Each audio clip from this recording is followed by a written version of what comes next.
నెల్లూరు నగరంలోని rural MLA party కార్యాలయంలో rural MLA Kotamreddy Sridhar Reddy మంగళవారం మీడియా సమావేశం నిర్వహించారు.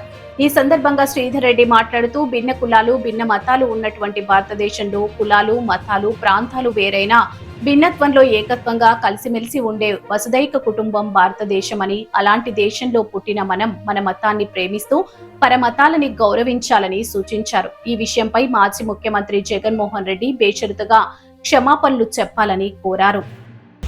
ఈరోజు ఈ విలేకరుల సమావేశంలో నేను ఓ ఎమ్మెల్యేగా పెట్టడం లేదు. భిన్న కులాలు, భిన్న మతాలు ఉన్న భారతదేశంలో కులాలు మతాలు వేరైనా మనమంతా భారతీయులం, వేషం భాష ఏదైనా మనమంతా భారతీయులం అన్న భావనతో భిన్నత్వంలో ఏకత్వంలా ఒక వసుదైక కుటుంబంగా ముందుకు సాగే ఈ పవిత్ర భారతదేశంలో పుట్టిన భారతీయుడిగా మాట్లాడుతున్నా. నేను మొదట భారతీయుడిని, ఆ తర్వాత హిందువుని. ఓ హిందూ ధర్మం నాకు చెప్పిన మాట పరమత సహనం. నా ధర్మం నాకు చెప్పిన మాట పరమత సహనం, పరమతాల మీద గౌరవం, పరమతాలకు అన్యాయం జరిగిన స్పందించాల్సిన లక్షణం, పరమతాలతో కలిసిమెలిసి సాగాల్సిన లక్షణం, అన్నిటికీ మించి మానవ సేవే మాధవ సేవ. ఇది నా హిందూ ధర్మం నాకు నేర్పింది. అందుకే నా హిందూ ధర్మం నాకు నేర్పినటువంటి ఆ యొక్క స్ఫూర్తితో గతంలో ముస్లిం సమాజానికి వ్యతిరేకంగా, ముస్లిం మత విశ్వాసాలకి వ్యతిరేకంగా మహమ్మద్ ప్రవక్త గారి మీద అనుచిత వ్యాఖ్యలు చేసినప్పుడు ఓ హిందువుగా, ఓ భారతీయుడిగా, ఓ హిందువుగా నా ధర్మం నాకు నేర్పించినట్లు నేను స్పందించా. ఆనాడు ముస్లిం సమాజానికి అండగా మహమ్మద్ ప్రవక్త గారి మీద చేసిన అనుచిత వ్యాఖ్యలకి నిరసనగా వీధుల్లోకి వచ్చి పోరాటం చేసిన విషయం మీకు అందరూ కూడా తెలుసు. అంతేకాదు క్రైస్తవులకు అన్యాయం జరిగిన నాడు క్రైస్తవులకు మద్దతుగా వీధుల్లోకి వచ్చి పోరాటం చేసిన విషయాన్ని కూడా మీకు గుర్తు తెస్తూ ఉన్నాను. మరి ఈనాడు నా హిందూ ధర్మం మీద దాడులు జరుగుతూ ఉంటే, నా హిందూ దేవుళ్ళని దూషిస్తూ ఉంటే, నా హిందూ మఠాధిపతుల్ని, పీఠాధిపతుల్ని ద్వేషిస్తూ ఉంటే, నా హిందూ పూజారుల్ని దుర్మార్గంగా దుర్భాషలాడుతూ ఉంటే, మరి ఆ దుర్భాషలాడే వ్యక్తుల్ని మాజీ ముఖ్యమంత్రి వైఎస్ఆర్ కాంగ్రెస్ పార్టీ రాష్ట్ర అధ్యక్షులు జగన్మోహన్ రెడ్డి గారు సమర్థిస్తూ ఉంటే స్పందించాల్సిన బాధ్యత నాకుంది.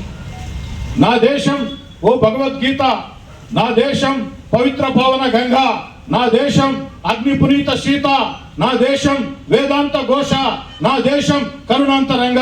అలాంటి పవిత్ర భారతదేశంలో పుట్టిన భారతీయుడిగా, ఓ హిందువుగా నా హిందూ ధర్మం మీద దుర్మార్గంగా, అన్యాయంగా, అక్రమంగా దేవుళ్ళని తిడుతూ మఠాధిపతుల్ని, పీఠాధిపతుల్ని, పూజారుల్ని దూషిస్తూ ఉంటే హితవు చెప్పాల్సినటువంటి స్థాయిలో ఉన్నటువంటి మాజీ ముఖ్యమంత్రి జగన్మోహన్ రెడ్డి గారు దాన్ని వెనకేసుకుని రావటం, మరీ ముఖ్యంగా హిందూ దేవుళ్ళ మీద, ఈ యొక్క హిందూ మత విశ్వాసాల మీద, ఆ యొక్క పీఠాధిపతుల మీద దాడులు చేస్తున్నటువంటి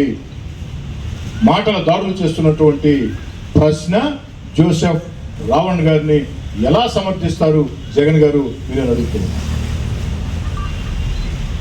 ఈనాడు ప్రశ్న రావణ్ ఏదైతే ప్రశ్న జోసెఫ్ రావణ్ వారికి దేవుడి మీద నమ్మకం లేకపోవచ్చు, వారికే కాదు చాలా మందికి దేవుణ్ణి నమ్మాల్సిన అవసరం లేదని చెప్పని భావన ఉండొచ్చు, నాస్తికులు అని చెప్పుకునే వ్యక్తులకి. కానీ దేవుళ్ళని నమ్ముతారా, దేవుళ్ళని నమ్మరా అది మీ ఇష్టం. కానీ దేవుళ్ళని తిట్టే అధికారం ఎవరికి ఎవరు ఇవ్వాల. దేవుళ్ళని నమ్ముతారా నమ్మరా అన్నది మీ ఇష్టం. కానీ దేవుళ్ళని ఉచ్చ నీచాలు మరిచి తిట్టే అధికారం, ఓ మత విశ్వాసాలని దెబ్బతీసే అధికారం మీకు ఎవరిచ్చారని చెప్పని ఈ మేధావుల ముసుగులో ఉన్నటువంటి మేతగాళ్ళని అడుగుతూ ఉన్నా. మేధావుల ముసుగులో ఉన్న మేతగాళ్ళారా, మీకు దేవుడిని నమ్మొచ్చు, నమ్మకపోవచ్చు, కానీ ఆ దేవుళ్ళని తిట్టే హక్కు మీకు ఎవరిచ్చారని చెప్పని అడుగుతూ ఉన్నా. ఆ మత విశ్వాసాలని దెబ్బతీసే హక్కు మీకు ఎవరిచ్చారని చెప్పని అడుగుతూ ఉన్నా. మరి అలాంటి వ్యక్తుల్ని జగన్మోహన్ రెడ్డి గారు మీరు ఎలా సమర్థిస్తారు, మీరు ఎలా వెనకేసుకొస్తారు? ఒక్కసారి సూటిగా స్పష్టంగా సమాధానం చెప్పాలని జగన్మోహన్ రెడ్డి గారిని కోరుతున్నారు. జగన్మోహన్ రెడ్డి గారు ఒక పక్క హే రామ్ అంటావు, మరో పక్క ప్రశ్న జోసెఫ్ రావణ్ని సమర్థిస్తావు. ఏమైంది జగన్ గారు మీకు? జగన్ గారు మీకేమైంది? ఒక పక్క హే రామ్ అంటూ మరో పక్క ప్రశ్న జోసెఫ్ రావణ్ని సమర్థిస్తున్నావే, ఏమైంది జగన్ గారు మీకు? బాధతో అడుగుతూ ఉన్నా ఏమైంది మీకు? మీరు ఎలా సమర్థిస్తారు? వాడు మాట్లాడిన మాటలు విన్నారా? ప్రశ్న జోసెఫ్ రావణ్ బంగ్లాదేశ్లో ఉండే హిందువుల్ని లేకి ఆ తర్వాత మాట్లాడటం నా వల్ల కావడం మీకే చూపిస్తా. ఇక్కడ వాడు మాట్లాడిన మాటలు ఈ యొక్క పవిత్ర భారతదేశంలో శ్రీరామచంద్రుణ్ణి ఆరాధ్య దైవంగా భావించే శ్రీరామచంద్రుణ్ణి, సీతమ్మ తల్లిని, మన ఇతిహాసాలు అనేటువంటి మహాభారతాన్ని నీచాతినీచంగా ఘోరాతి ఘోరంగా ఆ యొక్క జోసెఫ్ రావణ్ మాట్లాడితే అలాంటి వ్యక్తిని మీరు ఎలా సమర్థిస్తారు? ఏదైతే హిందూ ధర్మాన్ని కాపాడేదానికి, హిందూ ధర్మమా ఇస్లామా క్రైస్తవులా పక్కన పెడితే క్రైస్తవుల్లో దైవ సేవకులు ఉంటారు, ముస్లింల్లో మత గురువులు ఉంటారు, అదేవిధంగా హిందువుల్లో పీఠాధిపతులు ఉంటారు, పూజారులు ఉంటారు. మరీ ముఖ్యంగా ఆ దేవస్థానాల్లో పూజారులు అనేక కష్ట నష్టాలకు వచ్చి నిష్ఠా గరిష్టలతో నిత్యం కూడా హర హర మహాదేవ్ శంభో శంకర అంటూ ఏదైతే మంచి మాటలతో ఓం త్రయంబకం యజామహే సుగంధిం పుష్టివర్ధనం ఊర్వారుకమీ విబంధన మృత్యోర్ముక్షి యమమృతార్ అనే మృత్యుంజయ మంత్రాలతో నవదుర్గా మహాకాళీం బ్రహ్మ విష్ణు శివాత్మికం త్రికాల జ్ఞాన సంపన్నం నమామి భువనేశ్వరీం దుర్గా స్తోత్రాలతో గాయత్రి మంత్రాలతో శ్రీరామదూతం శిరసా నమామి ఆంజనేయ స్వామి మాటలతో ఆ యొక్క పూజారులు ఆ యొక్క దేవస్థానాల్లో పవిత్ర దేవస్థానాల్లో పూజలు నిర్వహిస్తూ ఉంటే ఆ దేవస్థానాల పూజారుల్ని, హిందూ మఠాధిపతుల్ని, హిందూ పీఠాధిపతుల్ని, హిందూ స్వాముల్ని నీచంగా జోసెఫ్ రావణ్ తిడితే అలాంటి వ్యక్తిని జగన్మోహన్ రెడ్డి గారు మీరు ఎందుకు ఎన్నికేసుకొస్తున్నారు? నేను ఒకటే మాట చెప్తున్నా జగన్మోహన్ రెడ్డి గారికి, అయ్యా జగన్మోహన్ రెడ్డి గారు జోసెఫ్ రావణ్ గారి మీద కేసులు పెట్టారు, అనేక రకాల కేసులు పెట్టారు, సోషల్ మీడియా పోస్టింగ్ని కేసులు పెట్టారు. అదేవిధంగా ఉగ్రవాదుల్ని సమర్థించే రీతిలో, దేశద్రోహాన్ని పెంచే రీతిలో వారు ఒకే మాట చెప్పారు, నాకు దేశభక్తి లేదు. మీరు వింటున్నది నిజమే, నాకు దేశభక్తి లేదు అని జోసెఫ్ రావణ్ ప్రత్యేకంగా చెప్పి 2 సార్లు దాన్ని మళ్ళీ చెప్పి నాకు ఈ దేశం మీద నమ్మకం లేదని చెప్తే అలాంటి వ్యక్తుల మీద అలాంటి దేశద్రోహం కేసులు కాకుండా ఏ కేసులు పెట్టాలో జగన్మోహన్ రెడ్డి గారు? అయినా కేసులు పెట్టారు. ఏ కేసులు పెట్టారా, ఏ కేసులు పెట్టలేదా న్యాయస్థానాలు చూసుకుంటాయి. న్యాయస్థానాలు కేసుల్లో బలం ఉందని నమ్మితే నిర్ణయం తీసుకుంటాయి, కేసుల్లో బలం లేదని తెలిస్తే నిర్ణయం మరో రకంగా తీసుకుంటాయి. మరి ఆ యొక్క న్యాయస్థానాల్లో ఈ కేసుల్లో బలం ఉంది కాబట్టే కింది కోర్టు జోసెఫ్ రావణ్ని రిమాండ్కి పంపించింది. రేపు హైకోర్టు సుప్రీంకోర్టు నిర్ణయం తీసుకుంటుంది.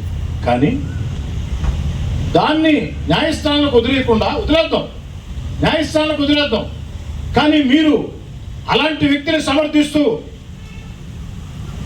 ప్రశ్న జోసెఫ్ రావణ్ మీద ఈ కేసులు పెట్టడం అక్రమం, దుర్మార్గం అని మీరు మాట్లాడిన మాటలు మరి కాసేపట్లో అందరూ కూడా చూపించడం జరుగుతుంది. కాబట్టి జగన్మోహన్ రెడ్డి గారిని నేను సూటిగా స్పష్టంగా అడిగేది ఒకటే, హిందూ దేవుళ్ళని ఈరోజు ప్రశ్న జోసెఫ్ రావణ్ తిట్టాడు, రేపటి రోజు ఇలాంటి వ్యక్తులు జీసస్ క్రీస్తుని తిట్టని గ్యారంటీ ఏమీ లేదు, దైవ సేవకుల్ని తిట్టనని గ్యారంటీ ఏమీ లేదు. మరో రోజు మహమ్మద్ ప్రవక్త గారి మీదో, అల్లా మీదో, లేకుంటే ఇస్లాం మత విశ్వాసాల మీదో విమర్శించడం చెప్పని గ్యారంటీ ఏమి లేదు. మరి సమాజంలో మతాల మధ్య, కులాల మధ్య తగాదాలు పెట్టి పెంచి పోషించే ఇలాంటి వ్యక్తులు ఈ దేశం మీద నాకు నమ్మకం లేదు, నాకు దేశభక్తి లేదు, శ్రీరాముడి గురించి నేను నీచంగా మాట్లాడతా, సీతమ్మ గురించి నీచంగా మాట్లాడతా, మహాభారతం గురించి నీచంగా మాట్లాడతా, బంగ్లాదేశ్లో ఉండే హిందువుల్ని, సాటి హిందువుల్ని ఉచ్చ నీచాలు మరిచి మాట్లాడతా, అలాంటి వ్యక్తిని జోసెఫ్ ప్రశ్న రావణ్ జగన్మోహన్ రెడ్డి గారు మీరు సమర్థించటం దుర్మార్గం, దారుణం. ఇప్పటికైనా జగన్మోహన్ రెడ్డిని కోరేది ఒకటే, ఒకనాడు మీ నాయకత్వంలో పనిచేసిన వ్యక్తిగా, ఒకనాడు మీ నాయకత్వంలో ఎమ్మెల్యేగా ఉన్న వ్యక్తిగా, ఆ తర్వాత మీతో విభేదించి బయటకు వచ్చి ఈరోజు మళ్ళీ ఎమ్మెల్యేగా ఉన్న వ్యక్తిగా కాకుండా ఓ పౌరుడిగా, ఓ భారతీయుడిగా, ఓ హిందువుగా మిమ్మల్ని అడిగేది ఒకటే, వైఎస్ఆర్ కాంగ్రెస్ పార్టీ రాష్ట్ర అధ్యక్షుడిగా వైఎస్ జగన్మోహన్ రెడ్డి గారు మీరు ఖచ్చితంగా ఈ దేశ ప్రజలకి క్షమాపణ చెప్పాలా. హిందువులా, ముస్లింలా, క్రైస్తవులా తేడా లేకుండా భారతీయుల మొత్తానికి క్షమాపణ చెప్పాలా. హిందూ మత విశ్వాసాల మీద దాడి చేసిన వ్యక్తులు రేపటి రోజు క్రైస్తవుల మీద, ముస్లింల మీద, మత విశ్వాసాల మీద, సిక్కుల మీద దాడి చేయరు అన్న గ్యారెంటీ ఏం లేదు. అందుకే ఇలాంటి వ్యక్తిని సమర్థించిన దానికి బహిరంగంగా నేను క్షమాపణ చెప్తున్నా అని జగన్మోహన్ రెడ్డి గారు మీరు చెప్తే ఖచ్చితంగా ప్రజా జీవితంలో కొనసాగే హక్కు మీకుంటుంది. అలా కానప్పుడు ప్రజా జీవితంలో మీరు కొనసాగలేరు.